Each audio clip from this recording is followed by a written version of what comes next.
Well, it's George from Student Garden. I'm here today with Marcus Sellen from Hayter Institute of Education. Welcome, Marcus. Thanks, George. Thanks for having me. Thanks very much for joining us. Maybe for our listeners and viewers, you can tell us a little bit about, obviously you're the founder and CEO, but you can tell us a little bit about what you do at Hayter and what the organisation does. Sure.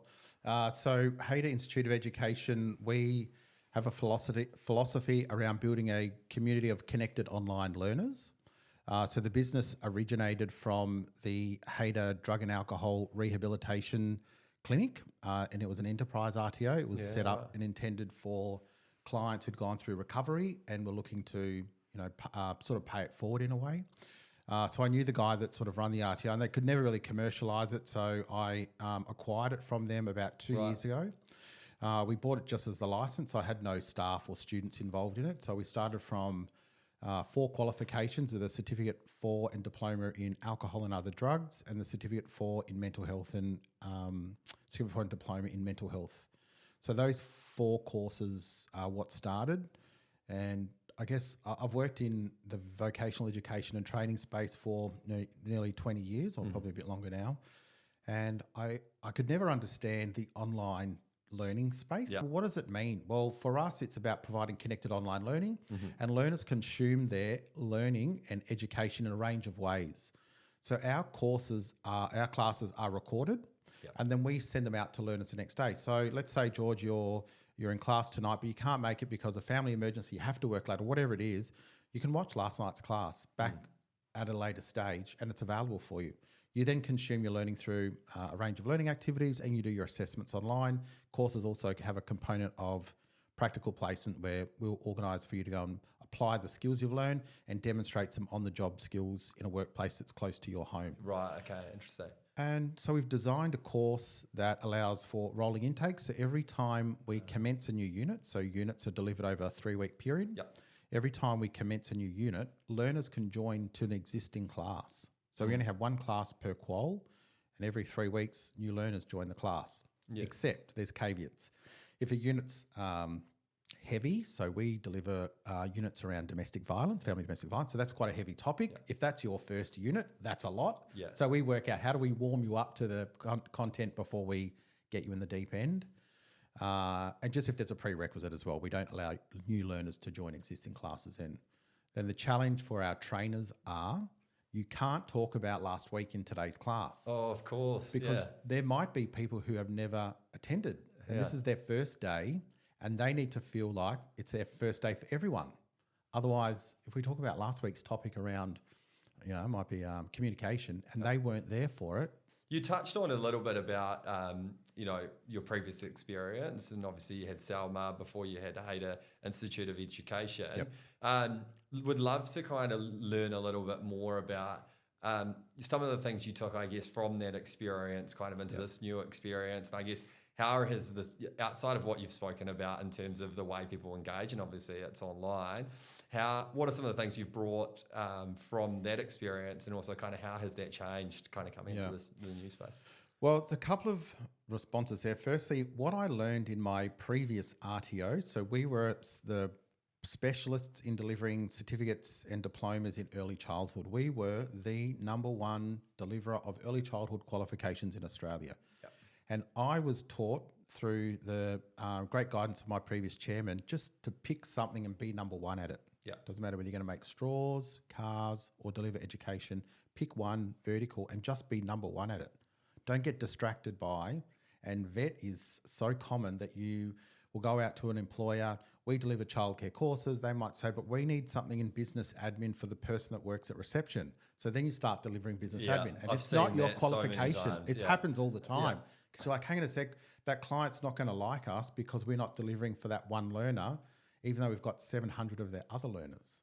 And so it's being very disciplined around staying true to just pick something and just be #1 at it.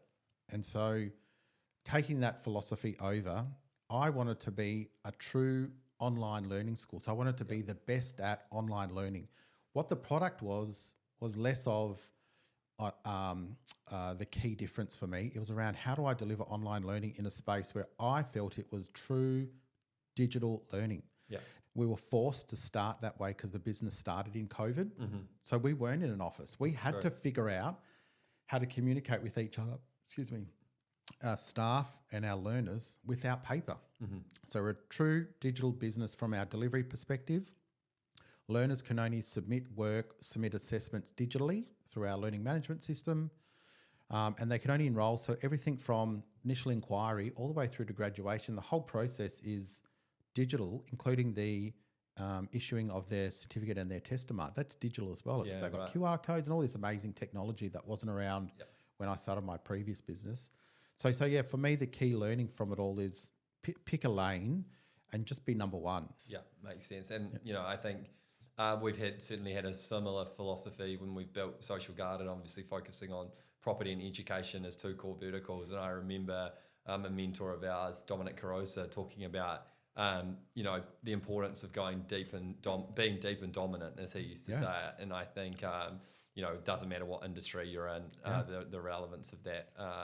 That I think a lot of businesses that succeed are those that are focused on really just like solving one problem in particular. Yeah. So I know with my previous RTO, Selma Institute of Education, so we were in the early childhood space. At one point, we trained 7 in every 10 childcare centres in Victoria. Wow. You would go out to a centre.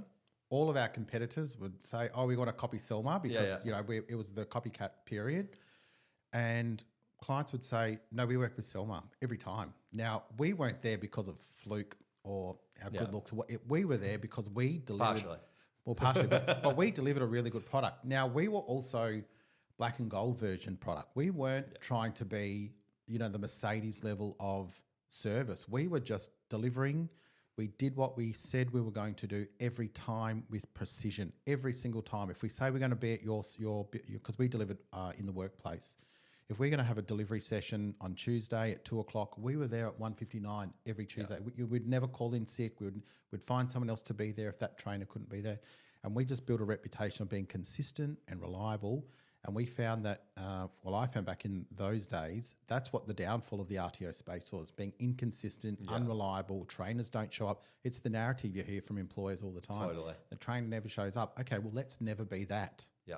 We'll be known for some things, but never for not being there to deliver training. And we did. We had a foothold and they still operate today, and they've still got the same market share, and no one's been able to come in and compete in that space to that same capacity. And it's interesting. You spoke about obviously the focus on kind of the quals, and you talked a little bit about the quals that you offer now. Yep. In terms of, I suppose, where to from here, is it really then about gaining more market share is what you're focused on, or you're focused on expanding your quals? And how do you think about picking qualifications, and do you look at demand? Like how do you kind of think about choosing your next qual, I guess? Good question. I am not sure about what the right answer is. However, we've got a bit of a tried and tested delivery model. Yeah. And so what I try to do is think about, what other skills are looking to be acquired by prospective learners, whether they're employed or job seekers, that we can apply our delivery model to that would be of value and benefit to a prospective learner. And obviously I imagine it's pretty rewarding working in the industries you're in.